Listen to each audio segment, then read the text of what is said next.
As you can see, I've turned my kitchen into a workshop, and there's only one reason why. It's because I've got another fan home, or should I say two. This was robbed out of my work. I say robbed with the kindest of words. Our current depot was being destroyed, and these two WX12s were just sat in the wall with their original 1974 controller. I've cleaned them up, as you can see, from the blades and the WD-40 on the table, and all the bits of tools on the floor. These WX12s are the daddy. Bloody hell, they can suck some hair. Now I've wired these up. I had a problem with the earth. As you can see, my hands are grubby. I had a problem with the earth. It kept tripping out on this one, so I had to replace the chop block in the top of the fan. As you can see, that was arcing with gubbins and crap, so I've washed that and changed it, so I'll let that dry and put that back in. If I look at this one here without the blades, there's an example. I don't know if you can see that well. Shift these all the way. So inside the WX12, this is a 12-inch extractor. They did the 6, 9 and the 12 in this. As you see with the old Xpelair, this was the wall model that you would usually find in pubs, commercial kitchens, that kind of installation. And the difference between the WX12 and the the GX range, WX meant that it went in the wall, GX was in the wall or window, and the smaller domestic fans. Where they got the C bit was the pull cord, so if it was a WXC6, that would mean it was a wall model with a pull cord.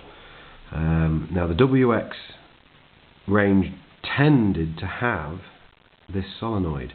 Now this is an electric solenoid that when the power is applied pushes up, which, as I've told you on the previous models, actually activates the shutters and opens the shutters, like so. And you can hear that noise when we start to switch that on in a second. And that noise is the solenoid pushing out and switching the shutters open, as opposed to just a pull cord. So the wiring loom comes in here. Now it's 5-core wiring. I'm going to replace the cable because it's a bit worn and been painted over a few times. 5-core cable. You've got 3 lives. Now the reason you've got 3 lives, 1 neutral, 1 earth, you've got live 1, live 2, live 3. Now basically these controllers, as you see here, I can't remember the name of this controller now, here we go. That's none like me to remember that. Let me have a look inside. FR12, there we go, that's the one, FR12. Now these FR12 controllers, 1975 by the way, had an on-off rocker switch, this speed selector switch here, so you had half speed or full speed, and then on here you had either intake or extract. So the 3 lives were for the transformer, which transformed the voltage down to create a smaller voltage, slower speed, and to change the direction of the fan. And these were present on the bigger fan models in the commercial range, and you'd see these connected to the extractor fans. This is one of my earliest memories of fans, was one of these controllers in pubs, and I love the switch that they have on there. It's quite good. So anyway, these models, I've taken them to bits, I've cleaned them.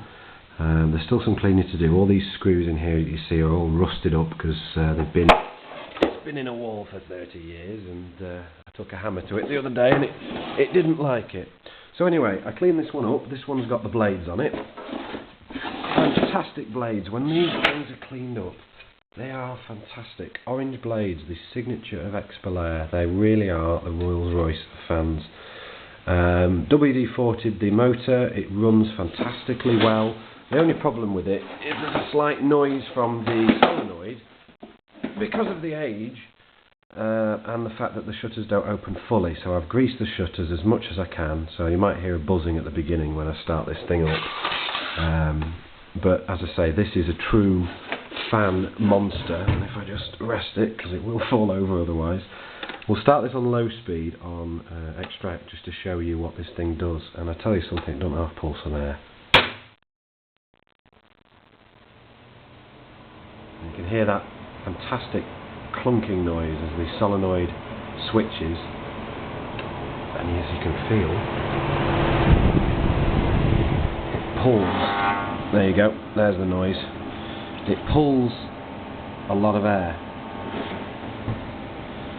If I just were then to turn this on to maximum speed, this is turbo boost. And I kid you not, this thing will suck your hand in. I can't tell you or begin to tell you how powerful that fan is as an extractor. It is fantastic. Turn that off. Now the common mistake with these controllers was that people, when they were on high speed, or indeed low speed, they switched between, and the Xpelair controllers were allowed to switch between intake and extract, which essentially is reversing the polarity of the motor instantly. This was very bad for the motors, is because you're telling the motor when it's at full speed one way to quickly go to full speed at the other way instantly. So you're pulling apart the magnets in the motor and telling them to spin the other way, which wasn't really good for them. They did redevelop these controllers as the transformers were prone to blowing, but it's still a problem in the older models that are still installed in people's walls and windows, especially with the universal range extractor fans and the old Rangemaster controllers. Were prone to blowing purely for the fact that the transformer couldn't handle the motor going fast so one way and then the motor having to be told to go the other way instantly, but having to slow down and then spin up the other way. So I make sure that the fan actually stops rotating before I change the direction and tell it to go to intake. And I'll start again on half speed, and this is intake. Might be able to feel the wind noise. And again, boost. So loud, it's unbelievable. If I just put my finger there so you can see. Stopping. Lovely and oiled up as well. Beautiful engineering, absolutely beautiful. I just want to hear that clink one more time because I'm sure everyone else does. You knew when that fan was coming on. Anyway, that's the Xpelair WX12. I hope you enjoyed it, and I'll see you again soon.